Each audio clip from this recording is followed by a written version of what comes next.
한 절 말씀 함께 읽겠습니다. 도둑질하지 말라. 아멘. 도둑질하지 말라.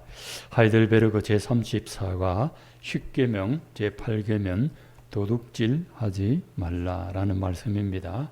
이 도둑질은 크게 세 가지가 있습니다. 물질적인 도둑질, 또 마음의 도둑질, 또 영적인 도둑질, 세 가지가 있는데 오늘은 물질적인 도둑질이 어떤 것인지를 보도록 하겠습니다. 오늘 질문은 하나인데 내용은 많습니다. 교리문답 제102문, 하나님이 금하시는 물질적인 도둑질은 어떤 것입니까?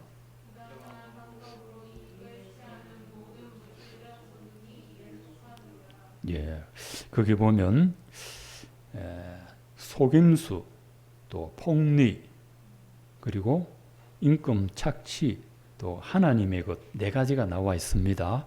먼저 속임수로 부당한 이익을 취하는 것, 이것도 도둑질입니다. 속임수가 두 가지가 있는데 첫째는 물질의 양을 속이는 것입니다. 양. 자, 거기 말씀 신명기 25장 13절 14절 말씀을 같이 읽겠습니다. 내 주머니에 두 종류의 저울추 곧 큰 것과 작은 것을 넣지 말며 내 집에 두 종류의 대 곧 큰 것과 작은 것을 두지 말 것이요 오직 온전하고 공정한 저울추를 두며 온전하고 공정한 대를 둘 것이라. 그리하면 내 하나님 여호와께서 내게 주시는 땅에서 내 날이 길리라. 아멘. 이게 이스라엘 사회에서는 이해가 됩니다. 그 당시 이스라엘 백성들이 옛날에는 저울로 달았죠. 요즘은 전자저울이 있습니다만 옛날에는 저울과 추를 가지고 달았습니다. 그래서 시장에 가서 물건을 살 때 하나님 말씀하셨죠. 두 개의 저울추를 가지고 있지 말아라. 큰 것과 작은. 예를 들면 주머니에 저울추가 두 개 들어있습니다. 하나는 무겁고 하나는 가볍습니다. 그래서 물건 살 때는 어떤 저울추 낼까요? 아니죠. 살 때.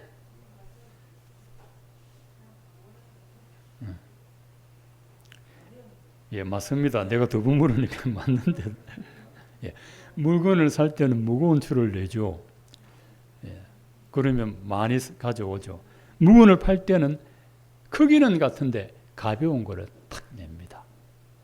지금도 그러는가 모르겠지만은 과일 같은 거 사면요 한 바가지인데 요즘은 포장한 채로 주잖아요. 집에 가서 보면 안에 많이 받쳐져가 있어. 옛날에 쌀이 귀할 때는 쌀 한 대 사면요 여러 고바위로 되어두잖아요. 근데 딱 이 주인들 딱 비우고 안에 안 비우고 딱 살을 바로 얹혀요. 안에 보면 반 이상 차가 있어. 그러니까 안에는 얕은데 이렇게 많이 주는. 그리고 대를 탁 주고 대는 안 보여줘 속에. 그래가 사온 적이 제가 엄마 따라 부전시장 가면서 그런 거 많이 봤거든요. 부전장 앞에 살집에 탁 주고 다시 팍 퍼부릅니다. 이게 이제 이거 도둑질이에요. 안 믿거나 믿거나 이건 하나님이 다 알고 계십니다. 대도 그렇게 하고 저울추도 그렇게 하죠. 자, 그렇게 하면 하나님이 내게 주시는 땅에 내 날이 길리라 했는데 짧아지는 거죠. 그래서 이 속이는 거, 속에서 도둑질하는 것인데 잠언 16장 11절 그 말씀 함께 읽겠습니다. 공평한 저울과 접시 저울은 여호와의 것이요 주머니 속의 저울추도 다 그가 지으신 것이니라 그랬죠. 저울이나 접시 저울 또 주머니 속에 있는 추도 하나님이 지으신 것이라 하나님이 보고 있다는 거죠. 물건을 살 때 무거운 거 내고 팔 때 가벼운 거 내는 걸 하나님 보고 있다는 거죠. 그걸 심판한다는 거죠. 그리고 두 번째는 생산지, 원산지를 속이죠. 중국산 고추, 국산 고추라고 거의 속이죠. 뭐 서울의 유명한 한우 갈비집 아주 전통이 나 있는 아무 없는 갈비집인데 수입산 갈비하다가 들통났어요. 그런데 뭐라고 하냐면 이번 한 번만 그랬다 그래요. 한 번만 그런 거 아니죠. 여러 번 하다가 그분 들킨 거죠. 그래서 11계명에 들키지 마라 있어요. 꼬리가 길면 밟힙니다. 아주 정평이 나 있는 한우 갈비집인데 거기도 속인다면 대부분 속인다. 그래서 부전시장에 장사하는 분들, 또 시장에서 장사하는 분들, 물건을 파는 분들, 믿는 사람이나 안 믿는 사람이나 구별이 안 되는데 장사하는 분들은 참 은혜 받기가 어렵고 예수 믿기 어렵고 참 천국 가기가 어려울 것 같아요. 왜냐하면 속여야 남기 때문에. 속여야 많이 받아야 부자가 되기 때문에. 많이 받아야.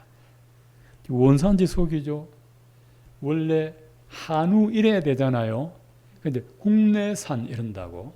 외국에서 수입해가지고 외국에서 수입한 속 한국에서 키워가지고 국내산 이런다고요. 그 국내산 아니죠.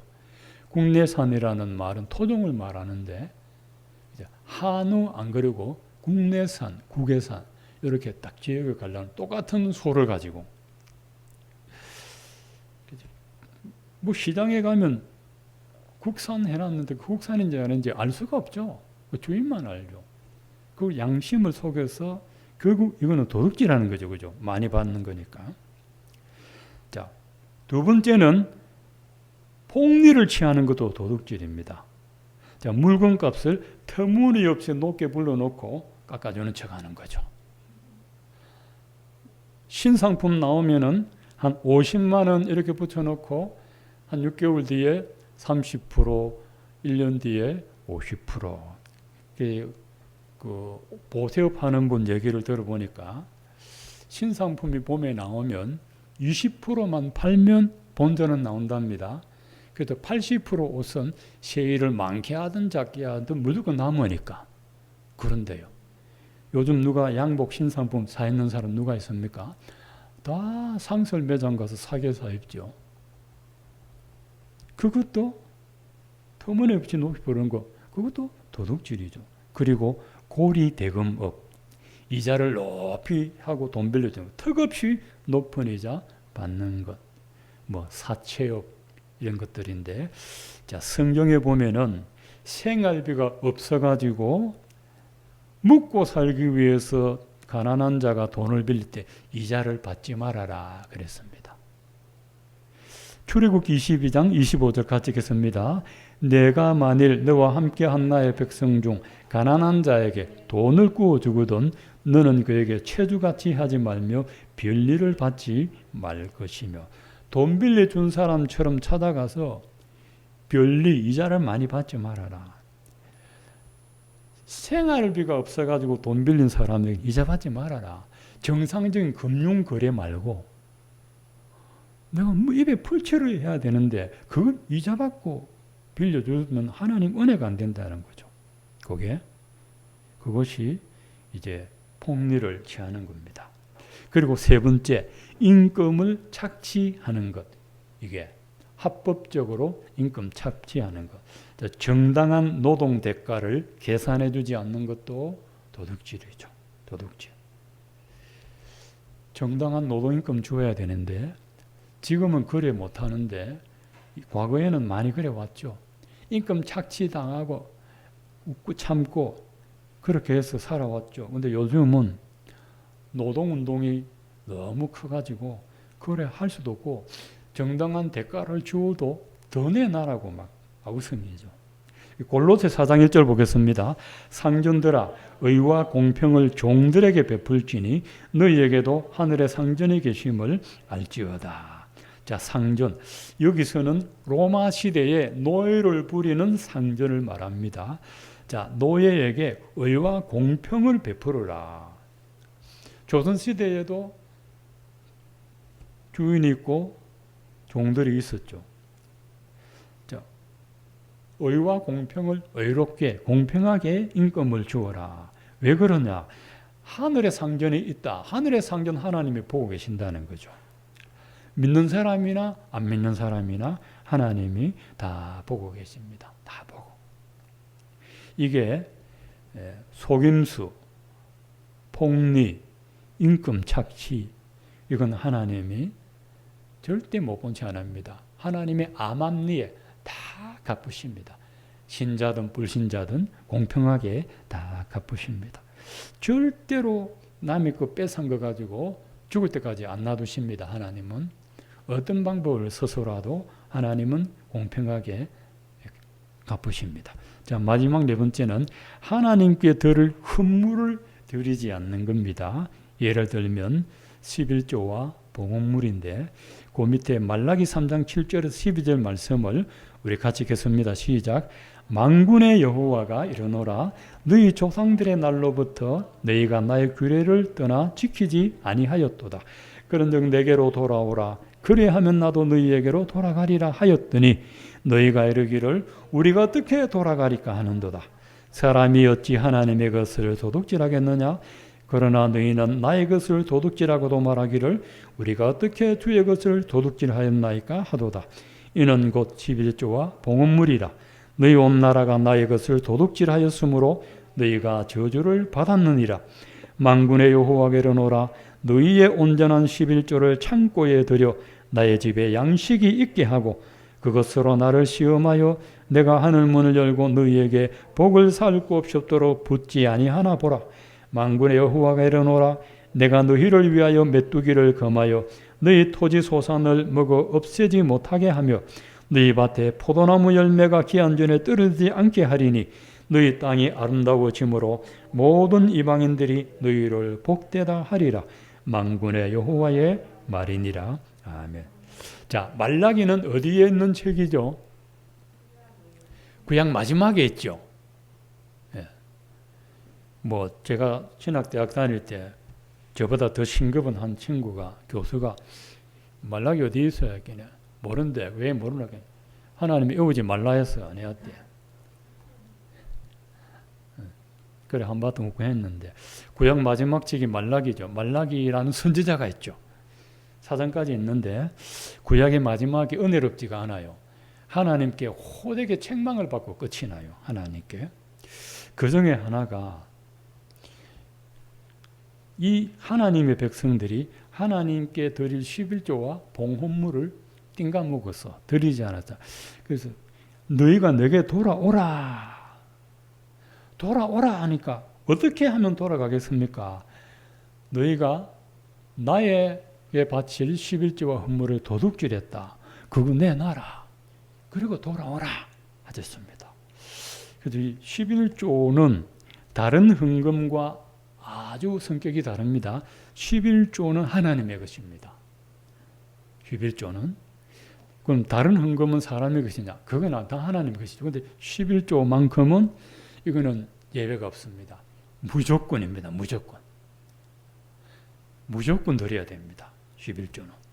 자, 10분의 1.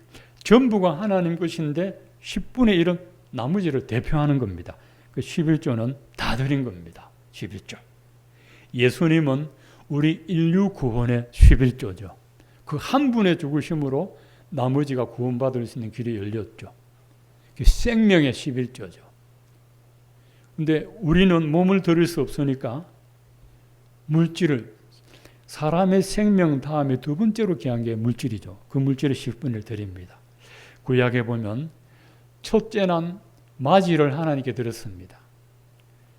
그런데 그렇게 하다가 나중에는 이스라엘 12지파 대표하는 레위지파를 이스라엘의 맞이로 다 드렸습니다. 요즘으로 치면 목회자로 선교사로 주의 일을 하는 일만 하도록 드린 것이죠. 그래서 옛날에 우리 믿음의 선배들은 맛 달라면 무조건 너는 사 먹어. 맛아들라면 너는 무조건 유불문하고 목 사고 그런 게 많았어요. 그게 참 하나님 중심으로 살려고 하는 것은 좋았죠. 그리고 억지로 신학교 간 분이 많습니다. 근데 그런 분 때문에 한국교회가 부흥이 됐습니다. 첫 것이 하나님의 것이기 때문에 애굽에서 나올 때 첫 것이 살아서 나왔기 때문에 그건 하나님의 것이죠. 11조는 모든 것의 첫 것입니다. 이걸 안 드렸고 그 외에 제사 드릴 때 봉헌하는 게 있습니다. 봉헌물, 뭐 감사헌금이라든지 주일은 봉헌물이 있어요. 이거를 안 드렸는데 어느 한 사람이 안 한 게 아니고 너희 온 나라가 다 그랬다. 백성들이 다 그랬어요. 너희가 저주를 받았느니라. 하나님의 것을 안 드리니까 저주를 받았는데 물질에 재물의 저주를 받았죠. 농사 지으면 뭐 황충이 생기고 질병이 생기고 돈 안 들 곳에 막 돈이 뭉티기로 막 들어가고 그게 황충인 거죠. 그 왜 그랬느냐? 하나님의 것을 안 드렸기 때문에. 그래서 하나님은 불신자나 신자나 다 11조 챙겨갑니다. 불신자는 헌금 안 한다고 자기 건 줄 아죠? 아닙니다. 하나님이 지도새도 모르게 다 가져갑니다. 하나님 절대로 자기 것 빼앗기는 법 다 가져갑니다. 이스라엘 백성들은 당연하지만 불신자도 하나님이 다 가져갑니다. 못 쓰게 해서 가져갑니다. 빼앗아 가기도 하지만 못 쓰게 만들어 버리십니다. 여러분 못 쓰는 게 더 억울하죠. 빼앗아 가면 뺏기기라고 하는데 못 쓰게 해버린다니까 하나님이 데리고 가시든지 어떻게 하든지 못 쓰게 한다니까.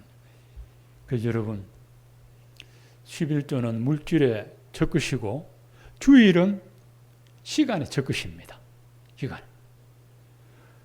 어떤 목사님이 골프를 참 좋아해요. 골프에 중독이 됐어, 목사님. 너무 주일날 성도들 머리도 전부 골프공으로 요리치고 저리 골프공으로. 근데 주일인 줄도 모르고 이분이 주일날 골프 치러 갔어. 골프 치러 갔는데 주일날 나는 잘 뭐 18분 홀 이런 용어 모르는데 멋지게 들어갔어. 그러니까 하늘의 천사들이 하나님 저 목사도 주일도 안 지키고 골프 치고 왜 저래 잘하게 합니까? 천사들이 화가 나지고 저 목사님 혼내주세요. 하나님이 나라 지가 어디 가서 자랑하겠노? 자랑하고 싶은데 주일날 목사가 어디 가서 자랑했습니까? 주일날 골프시다고 하냐. 자랑 못하는 게 더 고통이죠. 근데 주일은 하나님의 날이고 11조는 하나님의 것입니다. 하루의 첫 시간을 아침 기도로 드리고 그렇게 하면 구별되게 살면 하나님이 구별되게 지켜줍니다. 저는 목회자고 박봉을 받고 어렵지만 절대로 11조 도둑질 안 합니다. 탁 드리고 감사한금 드리고 아무리 없어도 드립니다. 그래도 지금까지 빚 안 지고 살아옵니다. 자, 하나님께서 11조를 드리는데 온전한 11조. 소득, 내가 일하여 얻은 모든 노동의 대가의 10분의 1입니다. 여러분 보너스도 드려야 되고 뭐든지 소득은 드려야 됩니다. 내가 회사로부터 직장으로부터 사업을 해서 얻은 거 딱 정확하게 해야 하나님이 정확하게 복을 주십니다. 근데 11조 정확하게 하는 분 잘 없어요. 잘 없습니다. 잔돈이 이래 남거들랑 반올림 사사월 반올림 해가야지. 반내림 하면 안 돼. 139만 원 받았으면 140만 원 받은 걸 내가 14만 원 들어야지. 139만 원이 기다 13만 9천 원 쫀쫀하게 그러지 말고 14만 원은 탁 드려야 돼. 그렇게 해드려야 돼. 그래야 하나님께서 더 보너스를 주십니다. 온전하게 드리시고 이거 온전한 11조 이야기하면 시험 들 뻔해서 내가 그만하겠습니다. 하고 그렇게 드리면은 하나님의 창고에 드리면 복을 살 것 없이 없도록 붙지 아니하나 보라. 너희가 농사 지으면 내가 풍년을 준다. 과일농사 풍년을 준다. 이방인들이 너희를 보고 야, 이 민족 하나님이 복 주는 민족을 주나 그 말이 나오게 해주겠다는 겁니다. 그 말이. 지금 코로나는 믿는 사람 안 믿는 사람 가리지 않습니다. 그렇죠. 그런데 정말 하나님만 앙망하고 사는 사람은 하나님으로 훅 불어가지고 지나가게 할 수도 있어요. 그러니까 저 같은 사람은 기관지가 안 좋아서 코로나 걸리면 중증 환자입니다. 건강한 사람은 정상도 없이 걸렸다가 정상도 없이 퇴원한다 그래. 저 같은 사람은 거의 초두금입니다. 제가 아무리 조심한다고 됩니까? 저도 모르게 눈이 간지러워서 이렇게 맞아요. 손가락을 콧구멍 이렇게 하지요. 귀를 후비지요. 걸리려면 뭐 수백 번도 더 걸립니다. 하나님이 지켜주기 때문에 지금 2월 달부터 6개월 동안 안 걸린 것도 하나님 은혜입니다. 이러면 걸리려면요 하루아침에 걸립니다. 그래서 하나님의 것은 하나님의 것으로 잘 구별하여 드리고 선을 잘 끄서 지키면 하나님이 이방인들이 보고 저 사람 예수 믿는 사람 보니까 참 하나님이 도와주는 것 같다. 옛날에는 농사 짓지 않습니까? 포도 농사 잘 되지요. 포도나무가 기한 전에 안 떨어지도록 다 하나님 붙잡아 주시죠. 밭농사 지금은 태풍이 와도 비껴가게 하시죠. 하나님이 다 붙잡아 주셔서 메뚜기가 오면은 농사 지은 거 다 비워먹잖아요. 메뚜기 안 오게 만들죠. 이게 다 하나님께서 하시는 겁니다.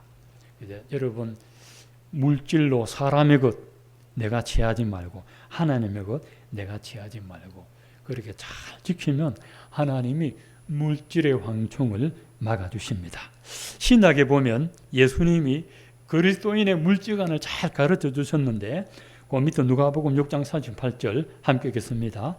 주라 그리하면 너희에게 줄 것이니 곧 후이되어 누르고 흔들어 넘치도록 하여 너희에게 안겨주리라. 너희가 헤아리는 그 헤아림으로 너희도 헤아림을 도로 받으리라. 아멘. 자, 헤아린다, 계산한다는 거죠. 물질적으로 계산하는 그 계산대로 하나님도 계산해 주겠다 하는 것이죠. 그리고 예수님은 주라, 세상 사람은 가져온나. 자, 우리나라 사람은 빗자루 쓸 때 밖에서 안으로, 빗자루도 넘주기 싫어, 쓰레기도 안으로 다 쓸어. 외국인들은 안을 이렇게 쓴다 하더라고, 외국 사람은. 우리는 쓰레기도 내 거야.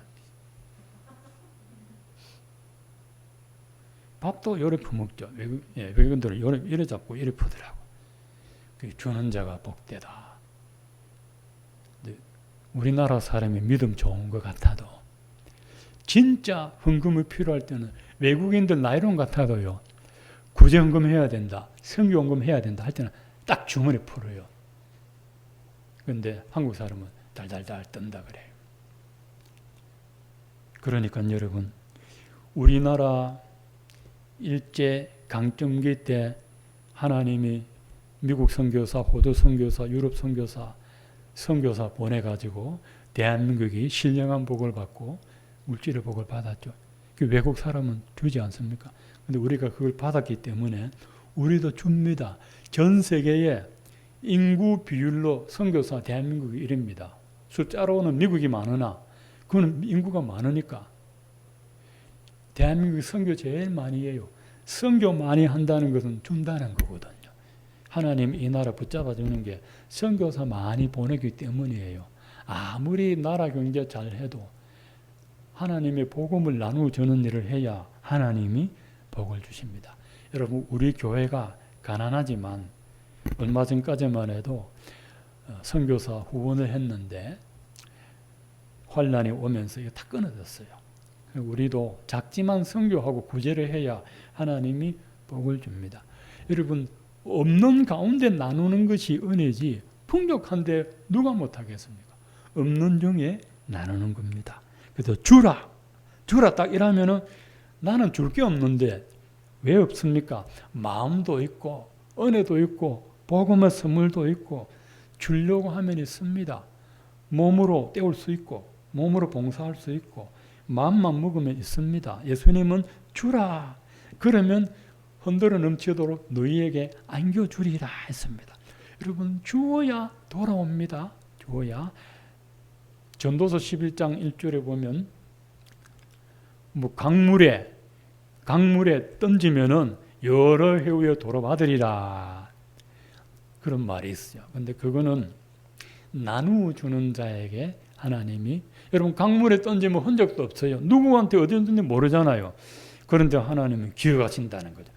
강물에 돌 던진 것처럼 나누어주면 하나님이 그걸 기억해요. 기억하시고 은혜 주십니다. 여러분 물질의 복을 받고 싶으시거든 나누면 하나님이 주옵니다. 그래야 하나님이 도웁니다. 미국에 세이비어 처치라는 교회가 있는데 교인들이 한 150명밖에 안 되는데 선교사는 엄청 많이 보냅니다. 대형 교회가 못하는 몇천 명 모이는 교회도 못하는데 엄청 선교 많이 하는데 그 교회 재정이 하나님이 채워집니다. 얼마 안 되는 교인인데도 복음 전파를 위해서 돈을 안 아끼니까 하나님이 그 교회를 채워주고 채워줍니다. 여러분 교회도 그렇고 여러분 가정도 나누는데 하나님이 복을 줄 줄로 믿고 여러분 풍성히 나누고도 은혜 받게 되기를 축원드립니다.